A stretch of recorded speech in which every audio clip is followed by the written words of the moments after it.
Okay, so for each of the following, we're going to divide and express the result in the form p of x over x minus a equals the quotient plus the remainder over the divisor. So this is really just our polynomial. It's really saying the question, this divided by this. So it's like if I looked at this example, x squared minus x divided by that. I usually don't really rewrite out the question, but I know the textbook wrote it that way, so I wanted to be it to be similar when you're looking back. We're going to also identify any restrictions on the variable. Write the corresponding statement that can be used to check a division, and then actually do the check, which is called a verification. So with the restrictions, you might not notice it here, but really when you're dividing, I'll just go up here where I have a little more room. This is another way to write division. And if I give you this question, I'm sure, and I asked you the restriction, you would recognize that you can't have 0 in the denominator. So x plus 2 cannot equal 0, or x cannot equal -2. So that would be the restriction on the variable. I'll just put a little arrow from the word restriction. All right, let's look at the long division piece on this now. So my divisor is x plus 2.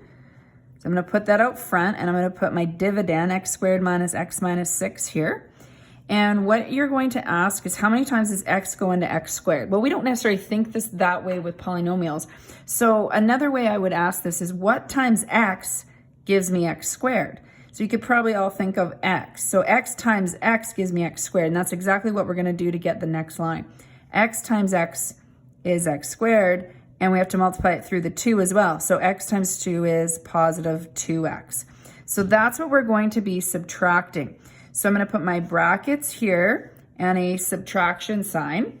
So x squared minus x squared cancels out. Sophie, sorry, kitten is eating my pen right now. Negative x minus 2x here is negative 3x.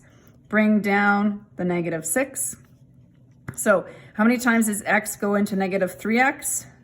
That's negative 3. Or what times x is equal to negative 3x? I find that easier to think about. So 3 times x is negative 3x. That's kind of your confirmation that you did that right. Negative 3 times 2 is negative 6. Okay? Subtract. Now it's important, I didn't mention it here, but it's really important that you put brackets around there, okay, so that you're subtracting the entire binomial. These should cancel out every time. Negative 6 minus negative 6 in this particular case is 0, so that means there's no remainder. Now sometimes there's a remainder, but this one there just wasn't. Okay, so how do we write that answer in that form? I'm not going to write out the question again, but I'm going to write the quotient plus the remainder over the divisor. Okay, so just so that's clear, here's what the answer would look like. X minus 3. Oh, I don't have a remainder. I guess I can't do that. But then we would always put our restriction in there as well. We've already stated it, but it's typically written in the answer as well.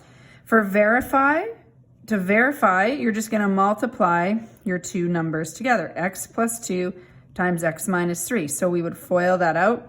X squared, negative 3x plus 2x is going to give us negative x minus 6.